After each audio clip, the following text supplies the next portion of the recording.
Insyaallah kita akan membahas pertanyaan masih seputar wudhu.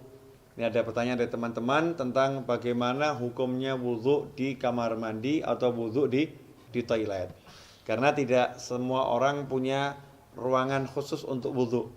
Dan memang anehnya kita ini ya. Kita ini kalau bangun rumah ada ruangan untuk mandi, ada ruangan untuk masak, ada ruangan untuk tidur, ada ruangan untuk ngopi. Tapi untuk ibadah yang paling penting sholat, musola enggak ada.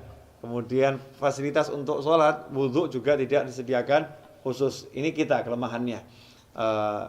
Menyikapi hal itu, maka timbul pertanyaan, kalau wudhunya tidak di ruangan khusus, ya tidak di ruangan khusus untuk wudhu atau enggak punya padasan. Kalau orang Jawa dulu punya padasan ya, gentong yang ada lubangnya di bawah, taruh di halaman untuk minum atau untuk wudhu.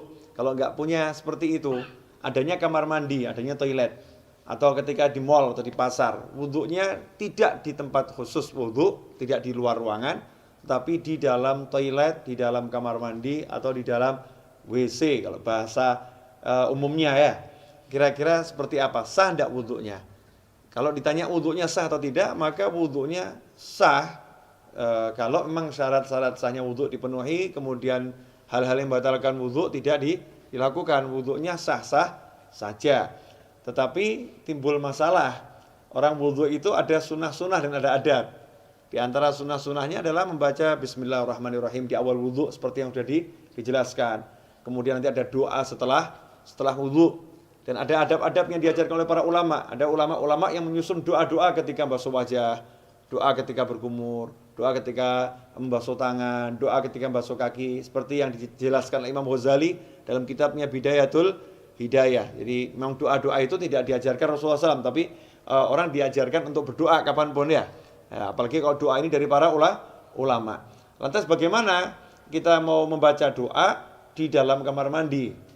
Atau kita mau membaca Bismillahirrahmanirrahim sedangkan di dalam kamar mandi. Sementara kita ketahui Nabi kita Muhammad SAW mengajarkan agar kita tidak membaca lafzul jalalah, asma Allah, atau ayat-ayat Al-Quran, atau doa-doa di dalam toilet, di dalam kamar mandi. Emang apakah ada sumber hadisnya? Ada. Kita semua tahu baginda Muhammad SAW itu punya cincin. Ya, punya cincin. Khatiman min fiddah, dari perak. Ya, Rasulullah punya cincin dari perak, yang cincin itu fungsinya sekaligus sebagai stempel. Ya, fungsinya sebagai stempel. Dulu Rasulullah SAW tidak punya cincin, tidak punya stempel. Tapi ketika sahabat mengatakan, nih raja-raja yang pembesar-besar non-muslim itu kalau dapat surat, tidak ada stempelnya tidak mau terima. Ya, mereka tidak akan menerima surat kalau nggak ada stempelnya. Rasul pun mengikuti, kalau begitu buatkan saya stempel. Ya, buatkan saya stempel. Maka dibuatkan stempel, bunyinya Muhammadun Rasulullah. Ya, Muhammadun Rasulullah. Jadi Allahnya paling atas, berupa cincin dari perak. Ketika Rasulullah wafat SAW, setelah wafatnya Rasulullah, cincin itu dipakai oleh Sayyidina Abu Bakar As-Siddiq radhiyallahu anhu. Setelah wafatnya Sayyidina Abu Bakar dipakai oleh Sayyidina Umar ibn Khattab. Kemudian dipakai oleh Sayyidina Utsman bin Affan radhiyallahu anhu. Nah, ketika dipakai Sayyidina Utsman, cincin itu jatuh ke Bir Aris, ya, sumur Aris. Ya, kemudian tidak ditemukan lagi. Nah, apa dasarnya?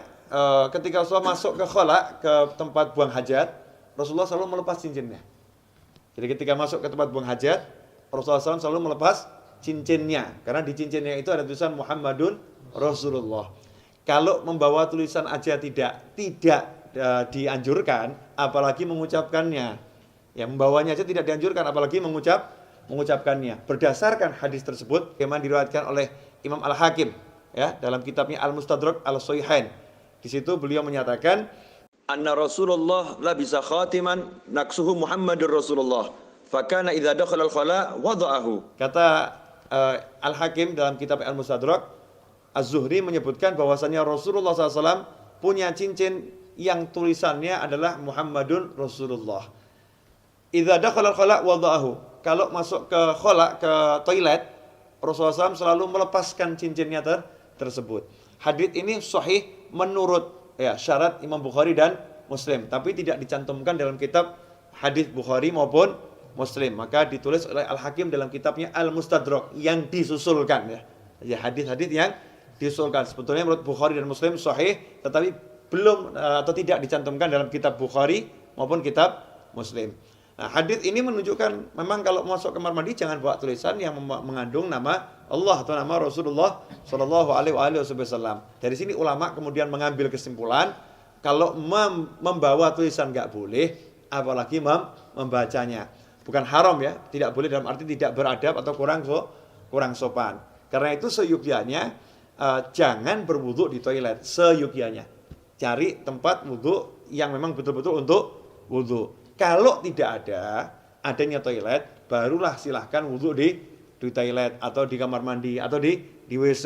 Tapi kalau wudu di kamar mandi, toilet atau WC, jaga adabnya. Apa adabnya itu? Ya satu, jangan membaca asma Allah. Cukup dibaca di dalam hati. Lantas bagaimana dengan doa setelah wudu? Ya doanya dibaca di luar kamar mandi. Jadi selesai wudu langsung keluar baca doa setelah wudu. Atau bismillahnya dibaca di luar dulu. Bismillahirrahmanirrahim, masuk langsung wudu juga. Nah, dengan begitu maka sunnahnya tidak hilang, tetap bisa melaksanakan sunnah-sunnah yang dianjarkan oleh Nabi Muhammad Sallallahu Alaihi Wasallam. Insyaallah sedikit ini barokah dan jangan kemudian jadi jalan justru.